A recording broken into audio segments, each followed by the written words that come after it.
Guys, do not start that type of thinking. And do not base marriage on what you saw here today. Let me tell you, marriage can be good. As long as two people establish the correct base, marriage can be fantastic. All right, you guys are watching way too much television. Listen, it's been a long time since June Cleaver was last on TV. Can you guys honestly name one person or one happily married couple in the 21st century? And if either one of you says the Huxtables, I, for one, look forward to marriage with the right man. You know what? That's right. And that's why today is the first day of the rest of your life. Have a seat. Call your brother. Sit down. Now listen. They say one is the loneliest number. It just isn't right to be alone. In the Bible, in Genesis, it says to leave mother and father and join to another. Oh, what bliss when each dog finds its bone. Solitude is so solitary. Isolation tends to isolate. So stop playing the field. Commitment has such appeal. 'Cause marriage can be great.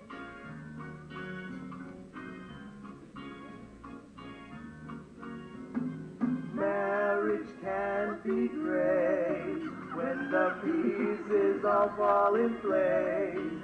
When the two become one, it's so much fun. Yes, marriage can be great.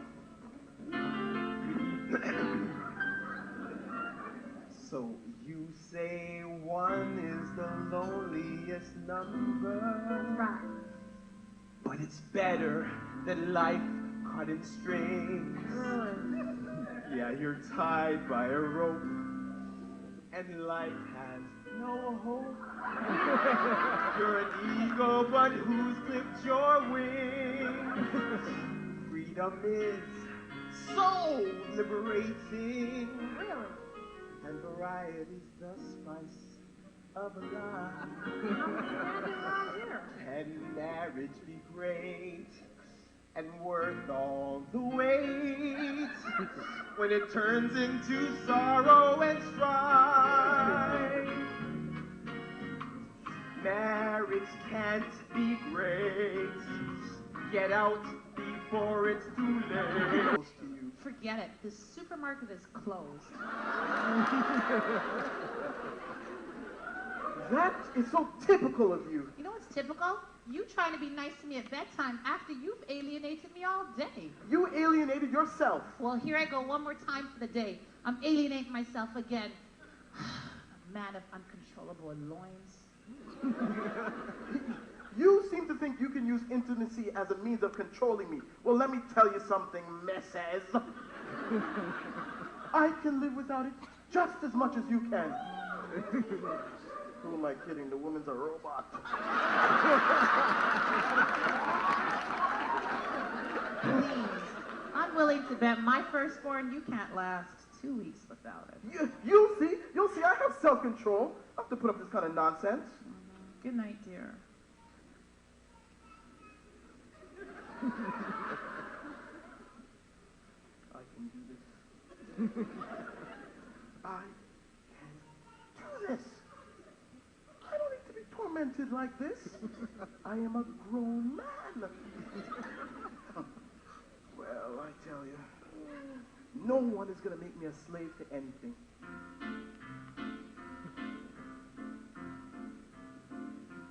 I don't need it. I am a man, I'm in control, I'll do without it. It'll only help me lose my soul, for there are things that I can do instead of showing love to you. I don't need it. Too many men have lost their minds trying to get peace of mind, hoping to find the one who's kind. You do for a living. Oh, I'm currently a dance instructor, but I plan to go back to school. Yes, I believe everyone should have a high school diploma. You know what they say, a mind is a terrible thing to waste. Yeah, you know, especially when it's accompanied by a body. I'm a fourth-year aerodynamics student hoping to join the space program. I'd like to focus on coupled atmospheric hydrology. It's a subject that's intrigued me ever since I was just an Indian little child, and now... Oh, hope I'm not flying above y'all heads.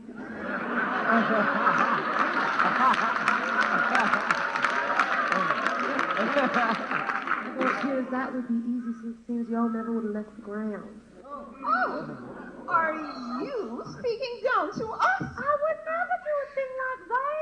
Oh. As a matter of fact, I don't think y'all understood a word I just said. So I wouldn't risk speaking down to y'all. That would be an exercise in futility. You know, it was a bad idea to have this meeting without Marion. Let's Yeah, reschedule. I need to get home to my husband. But I haven't had a chance to ask your advice yet. Next time, honey, just hold the thought. I hope I didn't say anything inappropriate. I was just trying to be friendly. Look, darling, don't you have some dance class to attend or some book to read on flying? Flying?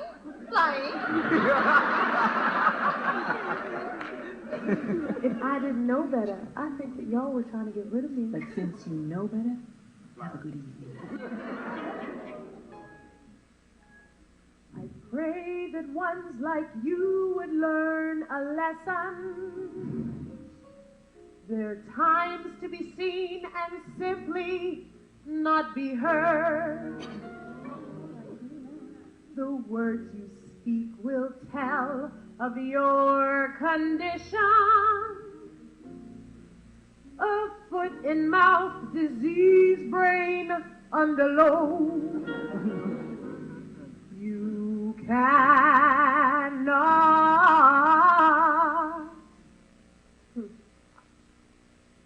judge a book by its cover.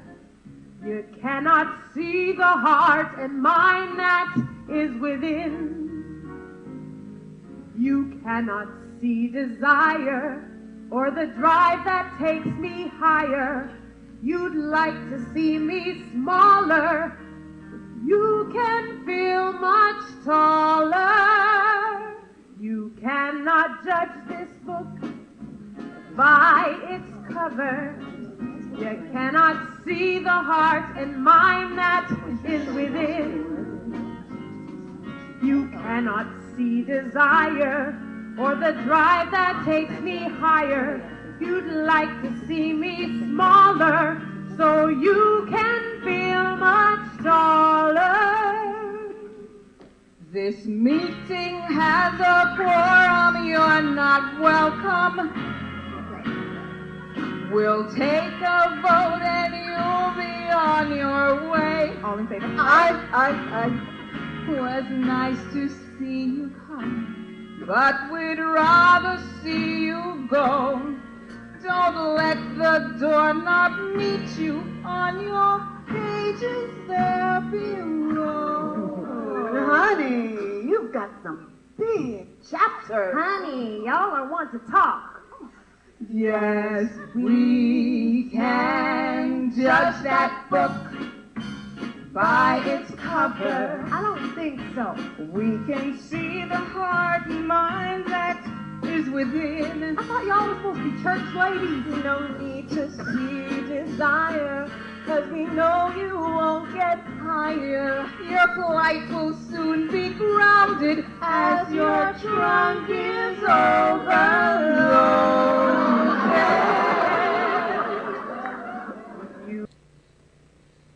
Alexi, Hi, how are you doing? I'm good. How are you? You look kind of surprised a while ago. I did.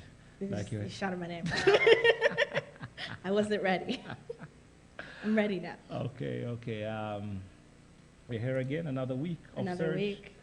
How has your day been? It's been good. It's been nice. I got to see my aunt today, so it was nice to see her after a while. Good. Yeah. How was your day, man? It was great. I realized that you were online watching the service today. Yes, I was. It was about the Holy Spirit, correct? That is correct. And the wind. Yeah, that was really interesting. That was really interesting how you tied those things in. Yeah. So today we are doing our part 1 of a part 2 production. Prejudice, racism, it's the talk now. I mean, Yeah. the world is being made aware as to What's going on. What's going on. We could have 5 parts, really. We could have 5 parts. So this week we have 2 guests on set, but next week we're working on a panel, right? Yeah. Who do you have? So today I'm going to be interviewing Jabari Lindsay, our resident troublemaker. That's what they call him at Meadowvale. He's my good elder. Of course. No, Jabari has been a mentor to the youth, and it's definitely good to hear from him, especially from a social work perspective. That's so, right, yeah. right. Yeah. And who are you interviewing this week? I have Carl Cunningham. He's from Carl Hutchinson.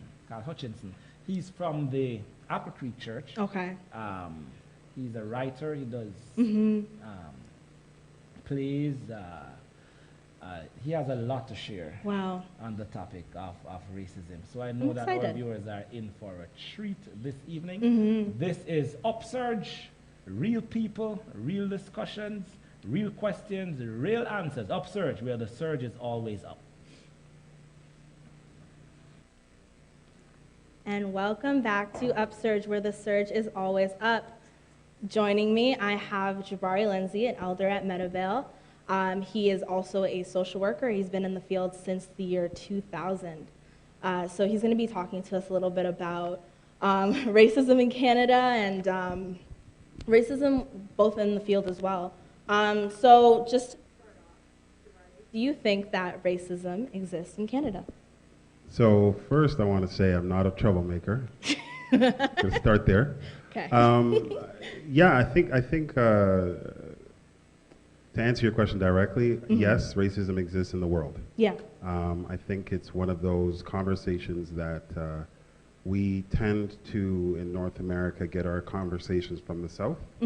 But we definitely need to think broadly about the concept of racism in Canada. Absolutely. So as you said, we're both social workers. We think about the concept quite readily. But I want to answer your question and also think about it from a definitions perspective. Yeah. Absolutely. So when you say does racism exist in Canada, you have to think first.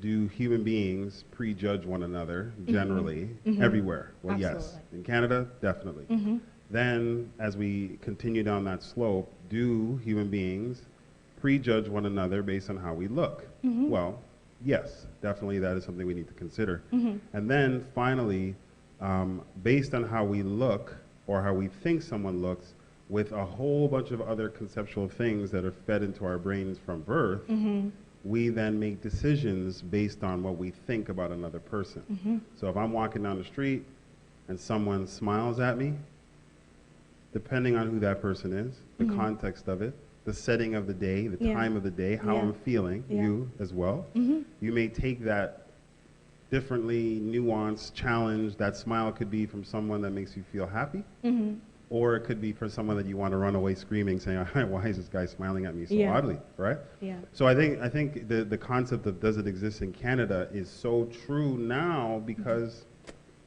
everything is America, US, Yeah. and we're not necessarily having those conversations in Canada as yet. It feels like we almost distance it, so it's not here at home. We're safe here. Well, it's like having a neighbor that makes a lot of noise, they don't really do much, they don't cut their lawn, and you want to say, oh, no, I'm not like that person. Of course. But we're both homeowners. Yeah. And at the end of the day, something is going to go on in my home that may go on in their home, and we need to have a conversation about it. So. Absolutely. Okay, so just in talking about that, what is anti-Black racism? We've had that conversation. I've heard that term thrown around, and I hear it in the classroom, but just to our general viewers, what is anti-Black racism? Well, it's a good question because as a you got one more year, right? One more We're year, gonna celebrate. yeah. I remember when you chose to be a social worker, and I was like, Yeah. I was excited.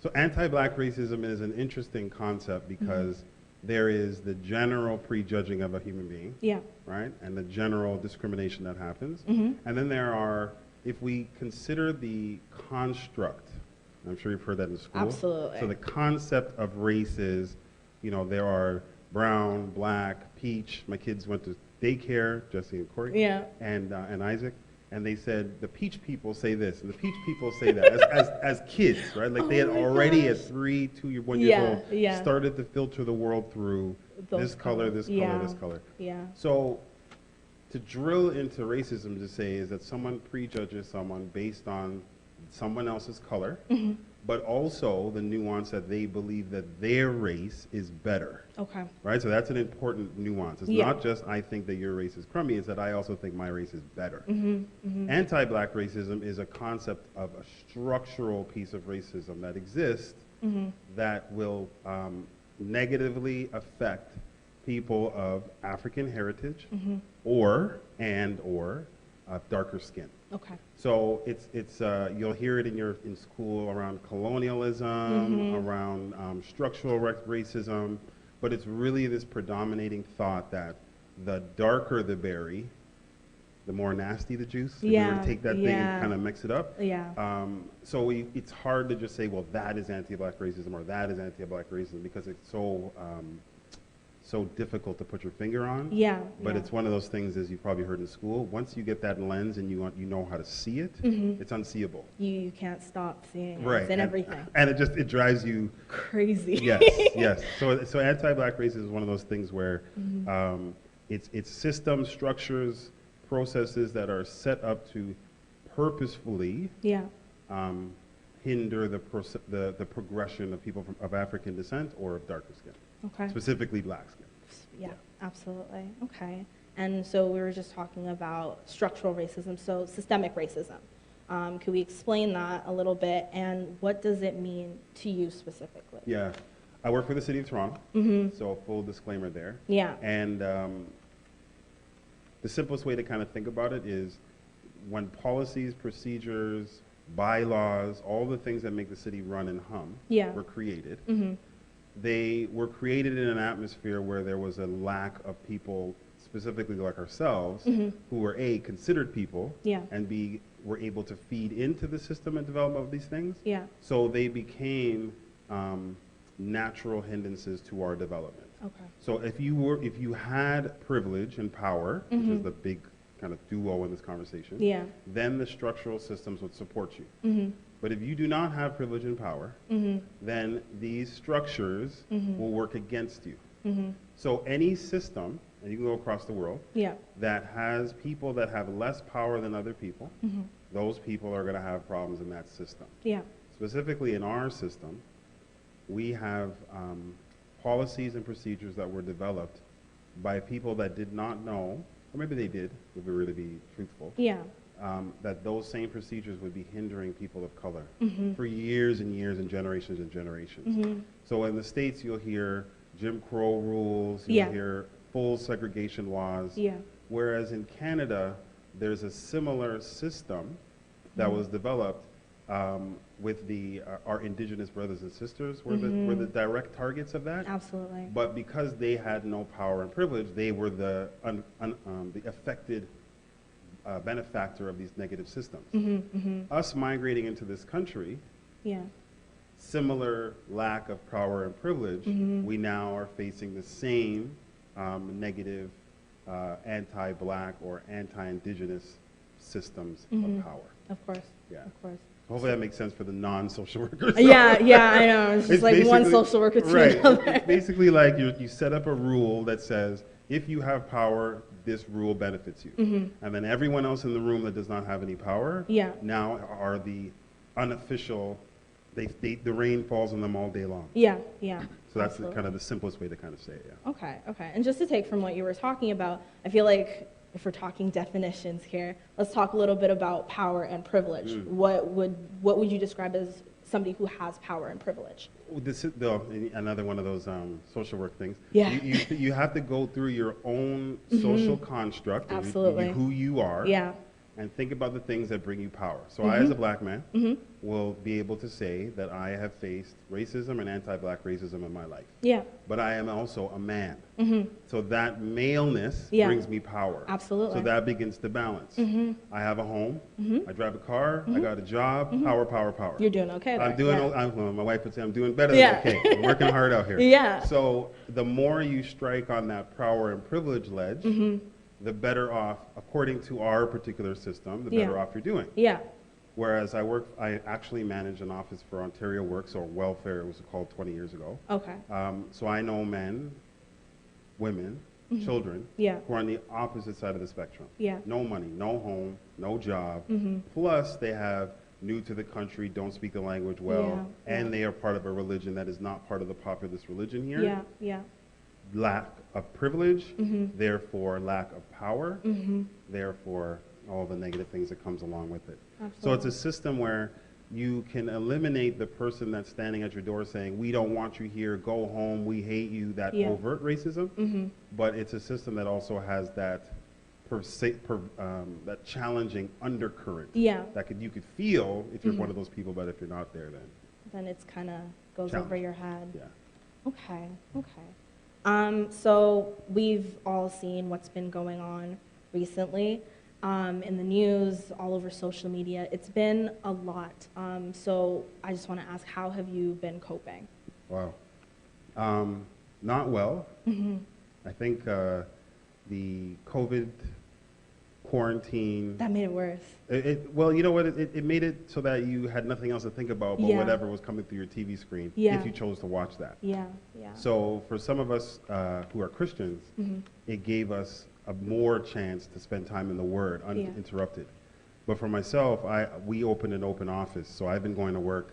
You know, when the streets were clear and everyone was cowering at home, I was going into work. Yeah, yeah. So for me, the coping was difficult because the two things that COVID-19 did not destroy, even though we got social distancing and now everything's online and all that, it didn't destroy poverty and it didn't destroy racism. Absolutely. So we still had homeless gentlemen and people showing up at our door looking for food every day. Yeah. Because when Tim Hortons and all those things closed, they had nowhere to go. Yeah. So we had people showing up to us saying, well, you're the last door that's literally open. Everyone else is hiding. Please help me. Yeah.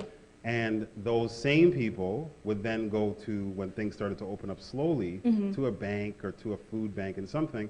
And then you'd have people there saying, well, you might, now the subtle nuance of racism saying, I didn't want to serve you before because you're poor or dirty. Now I could just say, well, you might have COVID. Absolutely. Stay outside. Yeah. So it was really challenging to deal with the COVID scare, as I call it. And also just the pervasiveness of all of the things that didn't go away. Yeah. Right? So I've been dealing with that by trying to support people, and I guess we could talk about that as we go along. Yeah, yeah, absolutely. We're just going to take a short break, but when we come back, we're going to jump into all of that. This is Upsurge, where the surge is always up.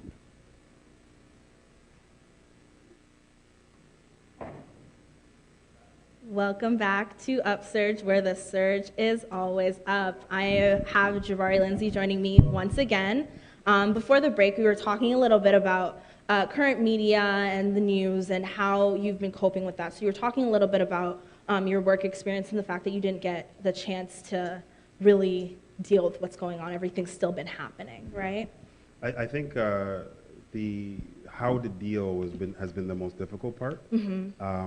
So what we did was, or what I did was, I've really pushed myself to try to be more of a leader at work.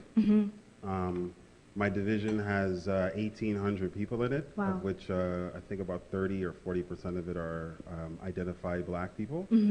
The weekend, I call it the weekend, of the fight for social justice, I call it, not riots. Yeah. Another one of those nuances of anti-black racism. Absolutely, yeah. The fight for social justice that happened that particular weekend a couple weeks ago left everybody feeling really crummy. And since then, we have doubled down our efforts at the City of Toronto to try to create a network for black staff within my division and within the corporation. Yeah. We've definitely pushed for more conversations like this one, where you feel like you've either come to this country or like myself, born and raised in this country, and you hope that your efforts are not judged because you are one part of your identity. Because I'm a black person, they hired me for this, or because I'm a man, et cetera. So I think it's hopeful that, for me anyways, really just trying to reach out to the staff around me to kind of have a conversation about how they're feeling. And kind of make sure that we're going to be all right. And we need to stay in contact and fellowship, right? And then the other piece is really just diving into the Word.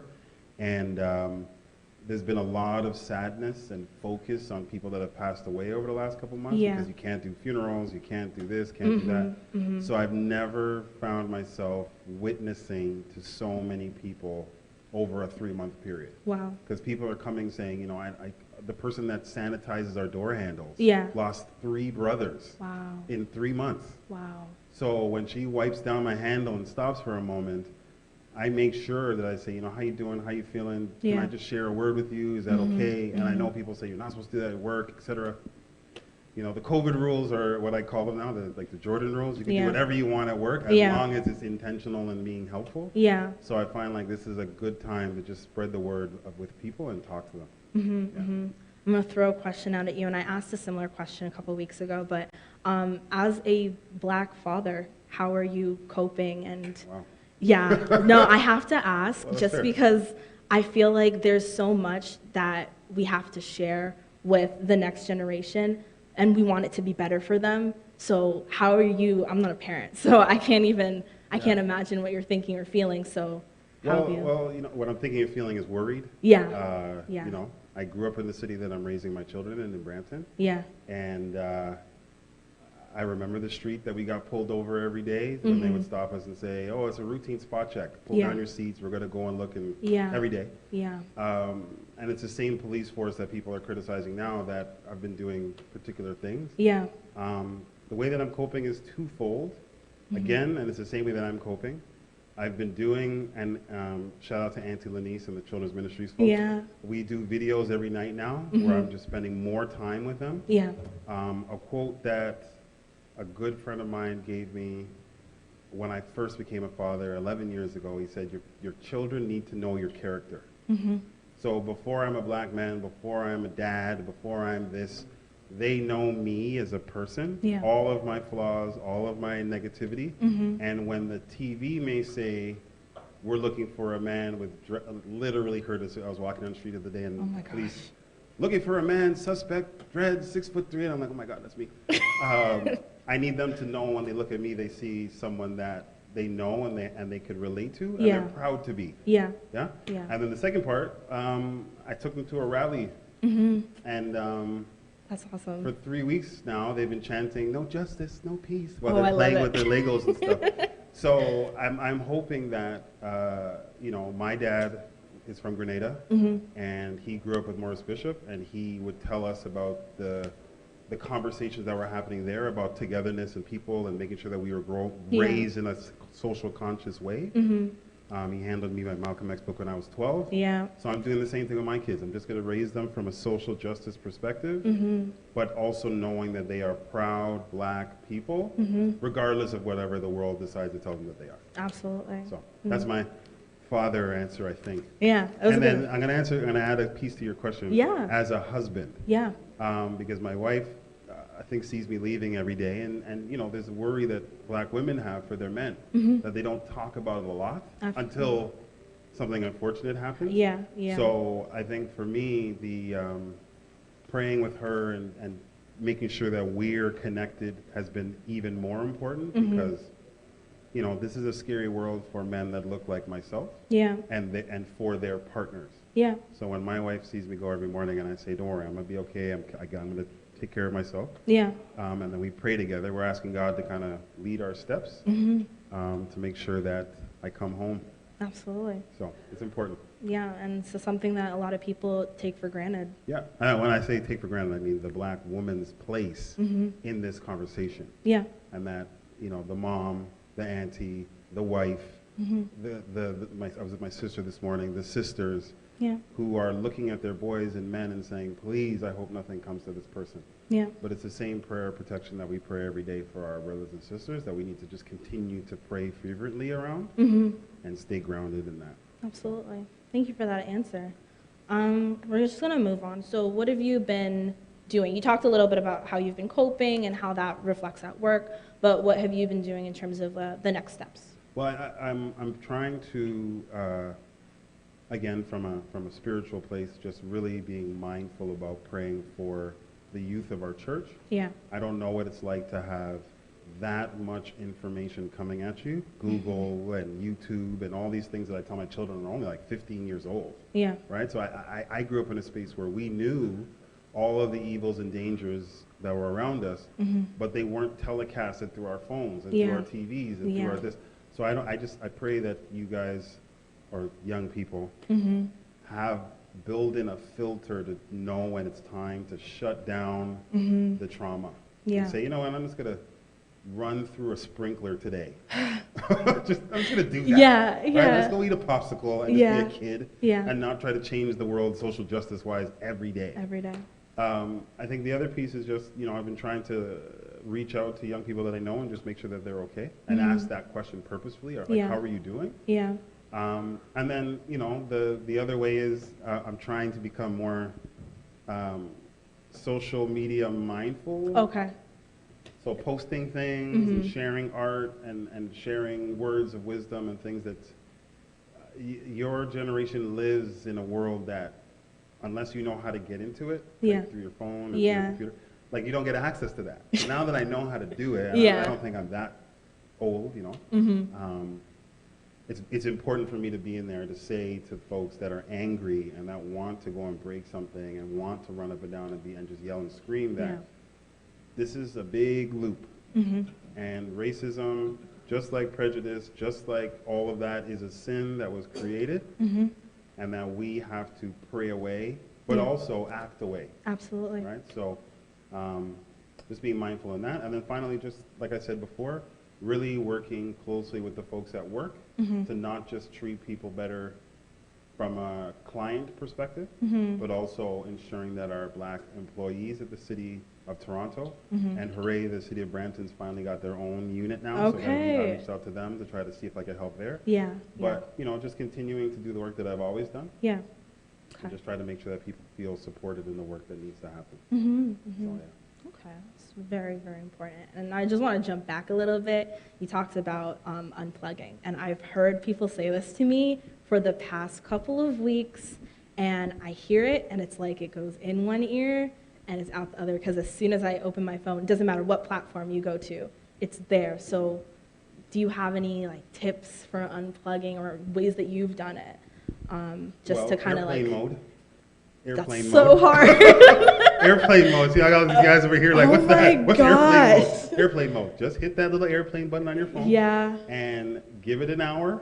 Right? It's a slow drip. It's not going to be easy. Airplane mode is definitely your best friend when you're at home and there's Wi-Fi there and you can't go anywhere. Hit airplane mode and just do stuff. Because your phone won't be buzzing. Tip number 2, because I do it. My phone doesn't notify me for anything. If I want to know what's going on my phone, I have to actively go into it. So that won't help you turn off that cessation of what's going on. But at least your phone won't call to you. So just turn off all the notifications on your phone. So those are 2 very functional things. And then the other thing is smother your phone in other types of apps. So the Bible app just created this new thing where you click it and it's a story. So it gives you the theme of the day. Today was dealing with sin, temptation. And then it does a quote, and then it does an actual speaker.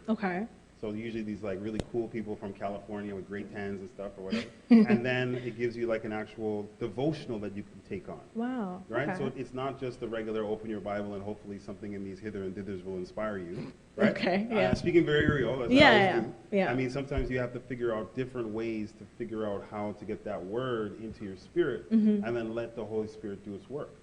So don't think that, opening a Bible is going to make you turn off WhatsApp. Especially with the Meadowvale 17 groups that we have on WhatsApp. Oh my gosh, don't talk about it. Don't talk about it. Too many groups. So if you have so many groups, and then the final thing, and you know, Jesus did this in his ministry, is accumulate people in your world that want to talk about other things other than whatever's going on. Mainstream, yeah. Yeah, like accumulate people in your world that will say, hey, I'm going to send you a text. Yeah. That person might be Sister Charmaine Johnson, who sends out 6 WhatsApp, here's some inspirational messages in a day. Yeah. Or it might be, you know, my mother-in-law, Ms. Gardner, who will send, you know, these pictures of flowers in a verse. And at first it's like, I love super those. corny. But then if you join a group with that, Yeah. and that's what you're getting. Yeah. Imagine the beauty that would come with that. Right? Absolutely. So unplugging is not necessarily turn it off. Mm-hmm. Because then, you know, Lucifer, start whispering to you and say, oh, I wonder what so-and-so's saying on TMZ. It's really just, maybe it's about smothering some other things in there. Yeah, yeah, that's so important. But it's important. Yeah. Oh, final thing, go take a walk.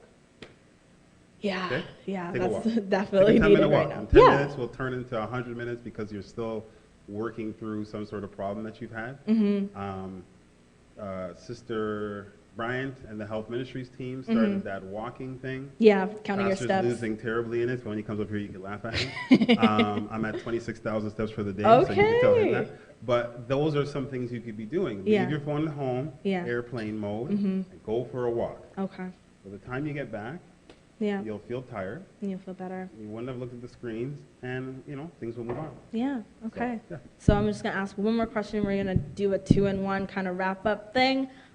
So what has given you hope in the past circumstances, and any words of advice for just young people that have been dealing with everything that we've been dealing with the past couple of weeks? What gives me hope, and this has been giving the 40-somethings in my life, that we remember the 90s and the riots that happened then. Yeah. We remember the early 2000s and the riots that happened then. We aren't the generation that remembers the Malcolm X's and the Martin Luther Kings of the 60s. Yeah. And we were all born here. Yeah. Right? So I think what gives me hope is our children, because I have friends that have teenage kids now, which is crazy. Wow. Our children, our nieces and nephews are the ones that are leading the marches. Yeah. So the march that happened at the Peel District School Board, one of the speakers was one of my good friend's daughter. And it's like, we're watching her, like, I remember when she came home, and we're like, how are you going to take care of that? Yeah. And now she's, like, speaking. Yeah. So the hope is that the next generation of folks are doing this stuff in a way that change is actually happening. Yeah. You're seeing legislation change. You're seeing that even though it got voted down in Toronto, the motion went forward for 10% reduction of the police. Yeah. And then finally, I think you know, I'm not a quoter of scripture very well, but our hope is built on Jesus. Yeah. Period. So if for me, my hope is built on the idea that he's coming again soon, and that the people that stay close to him unequivocally do well. Yeah. I think advice I would give is that if you are not connected to some sort of group, conversation, session, you should become involved. You should get connected. Yeah. You should definitely not just be posting something on Instagram and think that you've done it. No. And then finally, I would say advice is do something. So if you have $20, put your $20 to your local Black Lives Matter walk or some sort of charity. There are Black-led organizations, Black-led restaurants that are struggling, Black-led clothing designers like the shirt I'm wearing. Like really go out there and support people that are struggling against systems that are actively trying to hold them back. Absolutely. Right? So support. And then finally, because I would be remiss if I didn't say this from some of my good friends, support Black creatives. Yeah. Because I think there's a understanding that European creations are good, and creations that are done by inherently Black people are not valued in the same. Yeah. So if you're on Instagram, look for some Black art and retweet that. Yeah. If you know a painter, a picture maker, a book writer, go out and support them. Because I tried to make a list of Black children books that were written in Canada. Wow. And Okay. whoa, it was very, very difficult. Wow. So the only place I was able to find was Fold. It's a literacy conference that happens every year, FOLD. Okay. So if you're looking for children's books to have a conversation with your kids, Mm-hmm. I would do that. Okay. And then just for young people generally, just stay close, stay connected. Yeah. I mean, you guys already have it figured out. Mm-hmm. But don't ignore the words of wisdoms from the actual elders. Yeah. Because they've seen this circle a few times already. Mm-hmm. So, Mm-hmm. yeah. Absolutely. Thank you so much, Thank Rory. you. I remember when you chose social work and I was like, yes, and here you are hosting a TV show. Yeah. The whole world How did we get here? The whole world is excited for you, and we are all very proud of you, because I haven't heard anyone say that to you yet. Oh, We're all very thank proud of you. you. So keep up the good work, and thanks for having me. Thank you. Thank you for being here. We'll be back right after this with Pastor D and our next guest. This is Upsurge, where the surge is always up. School. Yes, I believe everyone should have a high school diploma. You know what they say, a mind is a terrible thing to waste. Yeah, you know, especially when it's accompanied by a body. I'm a fourth-year aerodynamics student hoping to join the space program. I'd like to focus on coupled atmospheric hydrology. It's a subject that's intrigued me ever since I was just an Indian little child, and now... Oh, hope I'm not flying above y'all heads.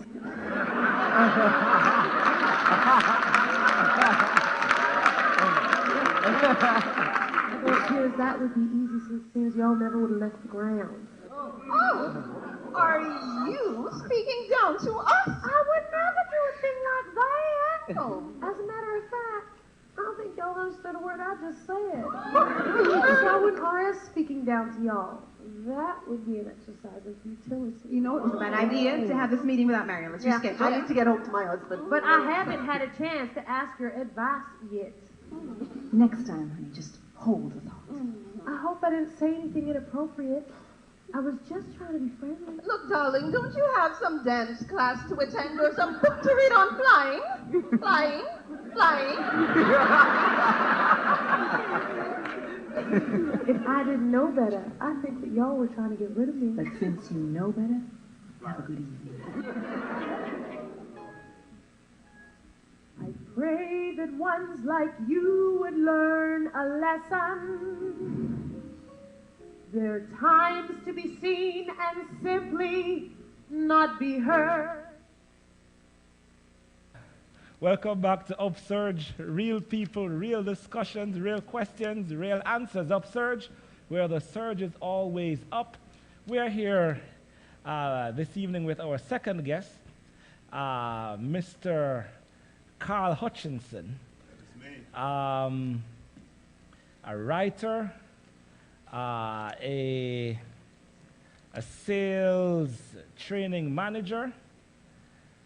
You told me something else that is still kind of shocking. You're married for what, 30 years? 20 years? 39 years. Married for 39 years. So I really want to know how old are you? Because you got married when you were 5? You got it. Right on. Just 5. I was right out of the cradle, man. Right out of the cradle. Tell us some more about Carl. And in telling us about yourself, explain the mathematics. How you are 45 and you're married for 39 years. Yeah. Well, the math works out rather conveniently because I also have we have 3 children. Okay. And the youngest is 30 and the eldest is 36, along with 3 grandchildren. Our oldest grandchild is 12, soon to be 13. And we have a 9-year-old who's the 9-year-old and 18-month-old grandchild as well. Wow. Yeah, so you are a writer. Yeah. We were playing some of your pieces during the break. Tell us something about that. Well, I've been writing for quite some time. We started over 20 years, about 25 years ago, with TKJ Productions. TKJ Productions, actually, the letters really are significant because they're all my children's names, Tanisha, Javon, and Kadeen. Mm-hmm. And so we started TKJ Productions with the intent of doing ministry differently. We wanted to bring something that would incite, provide information, and at the same time entertain. So we started TKJ Productions with the intent of providing a medium by which we can engage young people, engage people of different ages, as a matter of fact, providing some entertainment. I mean, we focus mainly on comedy, but we deliver a strong message, a powerful message at the end, or through the whole presentation, as a matter of fact. Okay, so it's comedy, but there's a message. So I'm getting that you do like spiritual-based production? Yes, that is correct. Yeah, that's correct. I mean, we don't do anything unless it is spiritually aligned. Simply because the message, if you go to our website at tkjproductions.com, you'll see that what we do is really use the form, i.e. acting, productions, as a means of delivering God's message. That's right. There are a lot of entertainers out there who do a lot of different things that are not necessarily aligned with what we like to consider wholesome. It's very hard-pressed for you to go and find a show, a live production these days without some form of swearing or nudity or something of that nature that always has to add some element to get people in their theaters. Not realizing that just good wholesome writing, good comedy, good product overall will actually bring the people there. And we've been very fortunate because we've pretty well done most of our shows is being sold out. Okay. Yeah.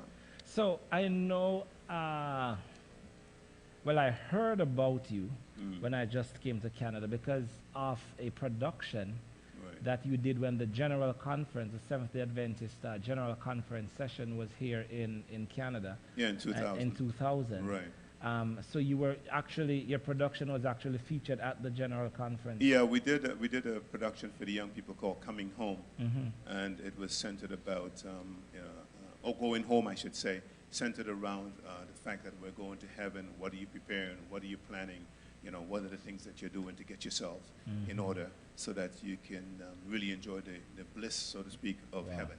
Wow. Yeah. Yeah. So this week we are talking about a topic that has been trending. Yeah. You for the past few weeks, it's just interesting how this issue of prejudice and racism, how it has emerged. We see the videos.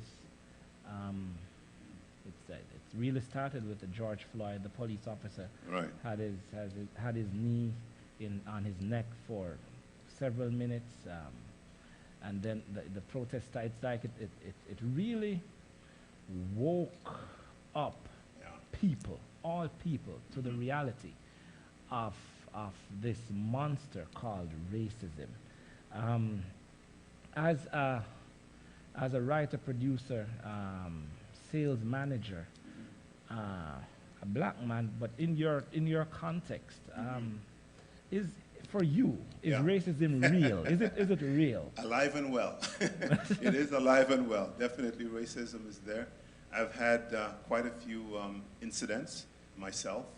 I have not been immune from experiencing racism at all. As a matter of fact, it's a daily occurrence. I'll give you a recent occurrence in that it wasn't a form of racism, but you can see the end result of it in that I attended a conference that we had in Texas. Yeah.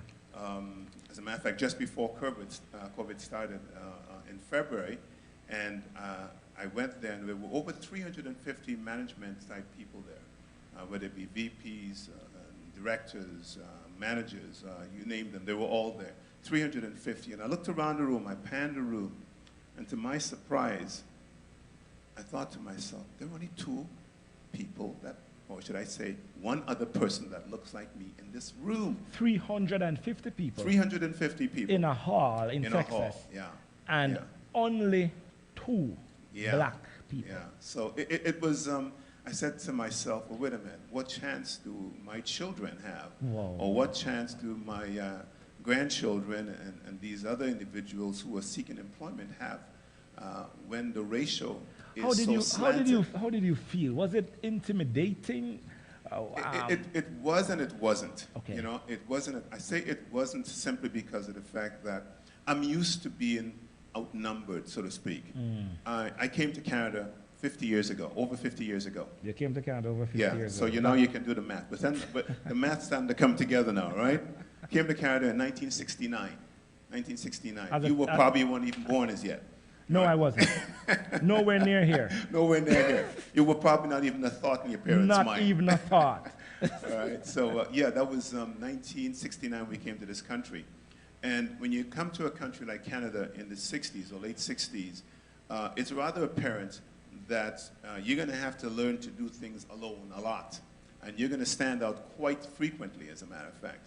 And you have to develop, as we say in the West Indies, thick skin, so to speak. Yeah. You have to tough it out because you're going to come up against a lot of situations that you're going to have to deal with. You know, when you look at what's happened recently with Floyd and a lot of the different things that are being, because of the good old camera and social media, right? We're seeing a lot of those things now. But it's not that they weren't happening before. We're catching them now. We're catching them now. Yeah. They become visible to but the naked eye. This thing has been going on for a while. For a long time. It's just a blessing now that we have the opportunity, as you said, via gadgets. Right. And you can speak to any.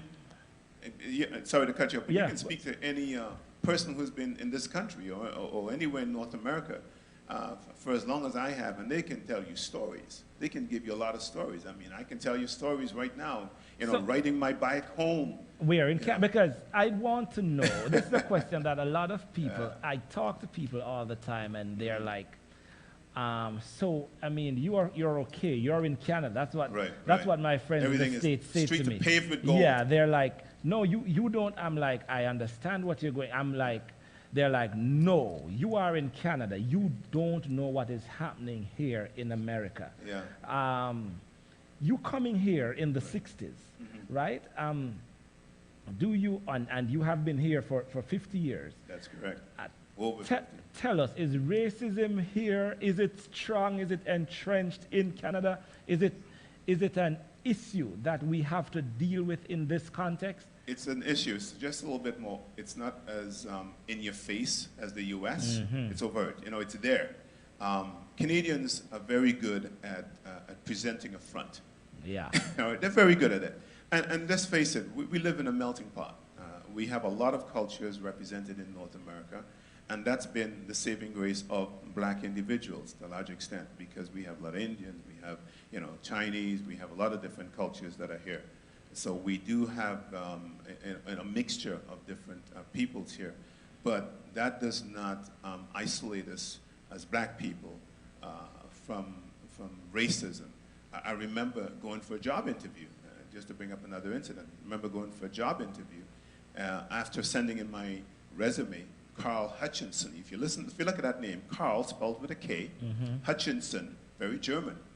You're expecting somebody blonde, blue eyes. Yeah. So I sent my resume in, which apparently they were very excited about, and called me in for an interview. And I remember appearing in the door and opening the door, and the lady looking at me and was somewhat surprised, and you can tell the look on her face. She couldn't hide it. Wow. Simply because of the fact that she wasn't expecting someone who looked like me. Not expecting to see a black man showing up. Not expecting to see a black man, you know, with my resume and a whole bit. A black man with such a colorful resume and and the name. And the name, it just doesn't jive. It didn't work. Didn't work. Yeah. Didn't work. So a black man just don't fit in this kind of. So she was rather honest about it, and she said, well, quite honestly, your name and your resume, you know, gave me the impression that you were somebody else. She couldn't hide it. She couldn't hide it because she was shocked. She was shocked. Wow. Yeah. Wow. Do you have any experiences growing up? Because when we think about the 60s, we know a lot of things transpired during those times. Do you have any experience you'd want to share? Oh my goodness! You have a lot. There's so many experiences. Hold on, we're going to share it. We'll share it after the break. This is Upsurge. Real people, real discussions, real questions, real answers. Upsurge, where the surge is always up. We will see you on the next side of the break. Upsurge.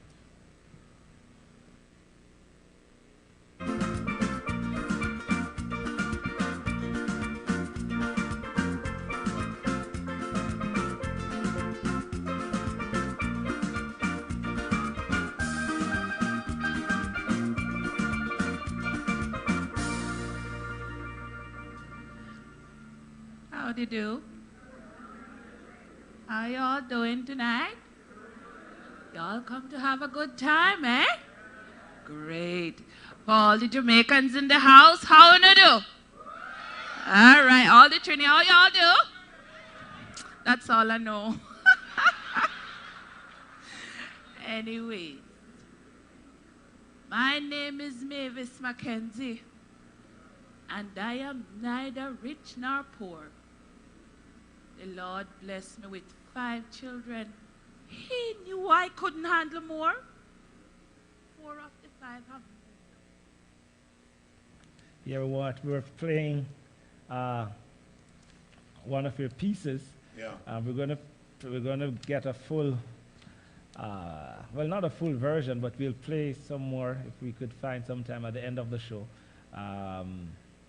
and for viewers to really see. I was enjoying that clip, but then our stage manager said that we have to go. But I was tuning into the ladies. It seems so interesting, right? So yeah. So you were saying in the '60s. Yeah. Yeah. Tell us about the experiences you had as a young man. Well, as a young man, I remember one incident coming home from, I used to work at this drop-in center called Oakwood Youth Center, at Oakwood and Vaughan area, Oakwood and Sinclair and Dufferin area, between Dufferin and Ossington. And riding my bike home, and I was pulled over by these police officers. They pushed me over onto the sidewalk, grabbed my bag off my back, and took it and emptied it out on the sidewalk, and was looking through, and I said, "Is there something wrong?" "Shut up, young man." I had to just keep quiet. I mean, you're talking, you know, that was actually early 70s at that time. And they went through my things, and then they said, "Sorry, you're not the person we're looking for." They jumped on in their car, took off, and that was it.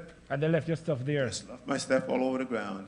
I remember coming home and telling my parents, and my mother was furious. My brothers wanted to do something about it, but at that time, there was nothing that could be done about it. Yeah. You just had to suck it up. Yeah. Suck it up. My brother wanted to go and file a report and things of that nature, but what about going to school and stuff? Going to school was interesting. Going to school was interesting. In those days, I remember I went to, grade 7, grade 8. You're in a school with, we had a total of 3 black kids. In the whole school. Or the class, the school. No, we're not talking the class. We're talking about the whole school. The whole school. When you went to a school and you had even one other black kid, you felt special. We had 3 of us in total, so we were, we were good. All right.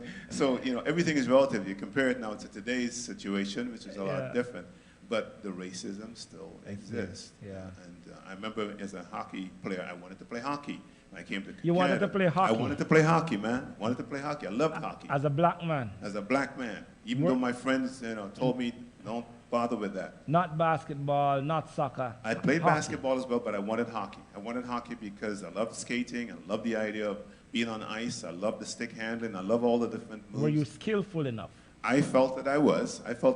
But it was interesting because when I went for the team, which I was still a new Canadian, but I learned quickly. I went for the team, and the coach said to me, "Do you know that, I hate to tell you, but black people have a history of ankle problems."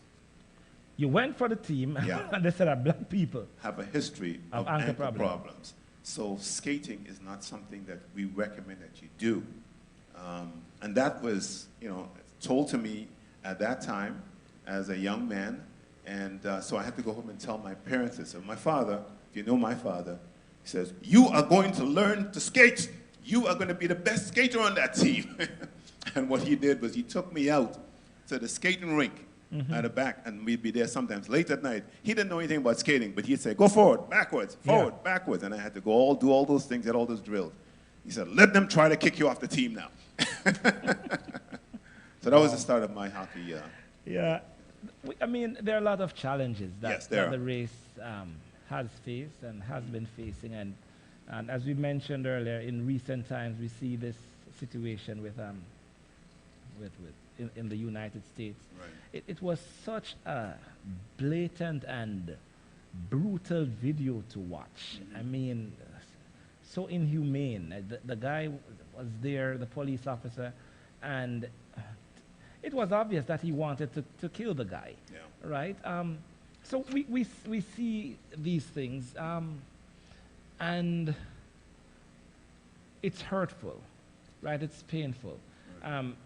You having experienced, not to that extent, racism, right? But you would have experienced it, because it must have been heart-wrenching going for that interview and hearing that, trying out for hockey, and hearing that.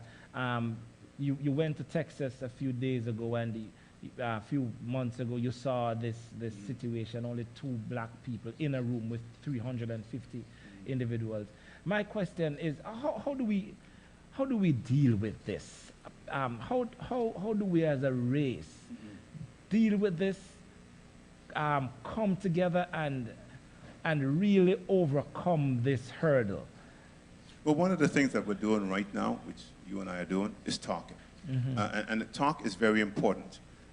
As a matter of fact, as black men, I think black men in particular, we need to get some of these things out by having conversation. One of the things that we started recently was this group called Let's Talk, and it's really a group of black men coming together to talk about how we actually feel about these things that happen, because historically we've been known to hold a lot on the inside, and we boil, and that really causes a lot of problems. As you know, we're at high risk of heart disease, we're at high risk of hypertension and all these different challenges that health-wise, and many of those things are caused by stress. True. And so because we don't let a lot of these things out, we hold a lot of things on the inside. So we first of all must talk. We must learn to get it out, have conversation.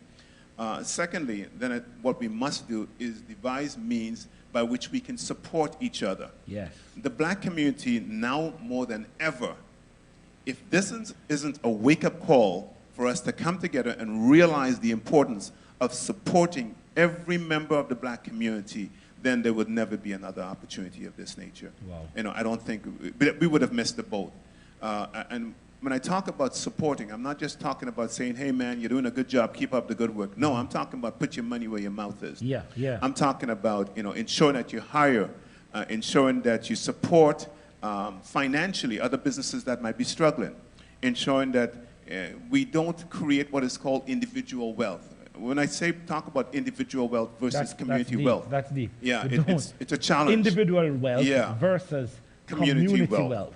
Yeah, and the reason why I mentioned that is simply because of the fact that, unfortunately, many of us are enticed or encouraged to build individual wealth to show ourselves being better than the next person.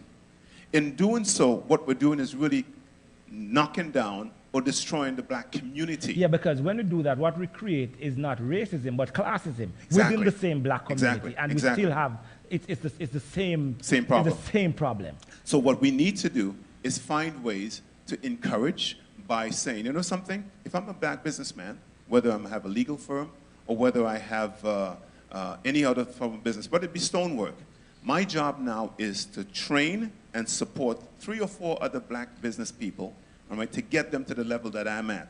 Because when you do so, you're building a community of wealth. Yes. When you share that knowledge of what you have learned and how you actually got to the position that you're in, you're actually now infusing the growth or the potential for growth as far as wealth within that community.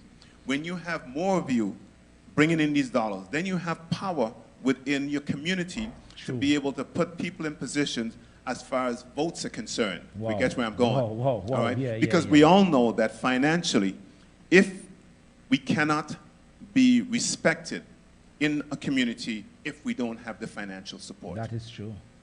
Money speaks when it comes to voting. All right? Money puts people in position.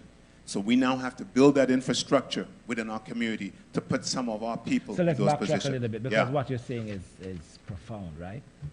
Communication. Right. Coming together as a people. Talking about stuff. Yeah. Right? That's one. And then now, the next phase is operating as a community. Yes. Right? Seeing your brother as your brother. Yeah. And wanting someone to have the same success as you, or to even have more than you. You want, we must come to the point where we want the next generation to rise the bar, raise the bar a little bit higher, than the present generation. A friend of mine sent me something the other day. I don't know if this ties into your community wealth, the community wealth proposal, but it's interesting, right? He said to me that, did you know that if 10 people come together and save $500 per month, oh boy, that's you're talking my talk. That's $60,000 Yeah. for the year. Yeah. That's down payment for 3 houses. There you go. So 3 people, so 3 people will have houses. Then by the following year, the same 10 people save. You build a community there, and then what happens is that you are actually controlling the value of the homes in that community. You are controlling what transpires in the community, right? That's just a way to and now those 10 people individually start that out with 10 other individuals. Yes. Can you see how that would multiply? Yeah. And not think necessarily about my personal riches, because I believe there's a major difference between individual riches, because riches, it's not generational in many cases. All right? Wealth is. Yeah. All right? Wealth is. And it's important that we build accordingly. Yeah, yeah. It's such an interesting conversation this evening. We have to get you back, Sir Carl. It's a must, but we are almost out of time. The last question for you. There are so many youth out there, young men, young women, black young people. We try, we fail. We are so tired at times, frustrated. We are disappointed not only by other races, but oftentimes we have been disappointed by our very own. As I talk to people, especially young people, I can actually feel their pain and empathize with their struggles, right? Folks are really trying.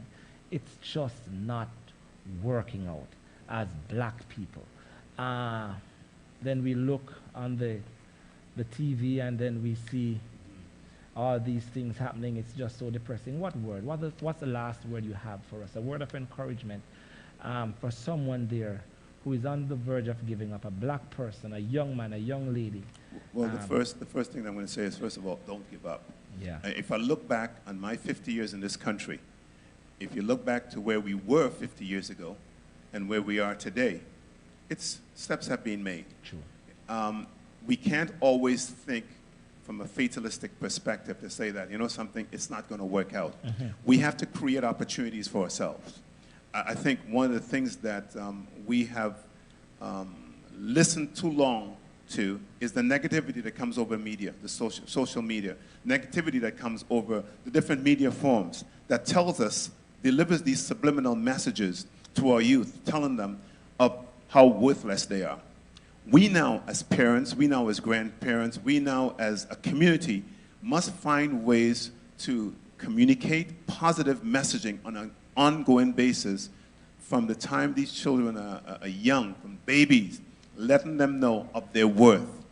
Now what's entrenched, or what should be entrenched in everything that we do, is the fact that we must have a foundation. Yes. And some people don't like to hear too much about this, but it is so important that we have a Christian base. We gotta have that base. The God factor. You gotta have the God factor, because that's your pivot. Yeah. That's your pivot. You know, once I can get you to understand the importance of God in your life, yes, we can have conversations about growth. Yes. And it becomes much easier. Yeah. But if you don't see the positive impact that God can have in your life, then you would feel somewhat, discouraged and feel like life has no hope. And I tell you, there's a lot of hope. There's a lot of opportunity for us. All we have to do is grab it. That's true. Thank you so much, Sir Carl, for joining us this evening. It was a pleasure. My pleasure. This is a wrap. Upsurge, real people, real conversations, real questions, real answers, real issues. Upsurge, where the surge is always up. Be sure to join us next week, same time. We will be having a panel, Upsurge Part 2, Racism, Prejudice, Racism. Panel will be here. It's possible that Sir Carl will be on the panel. I hope you could make it next week for that. But we continue to have the conversation This is Upsurge, where the surge is always up, and it's a wrap.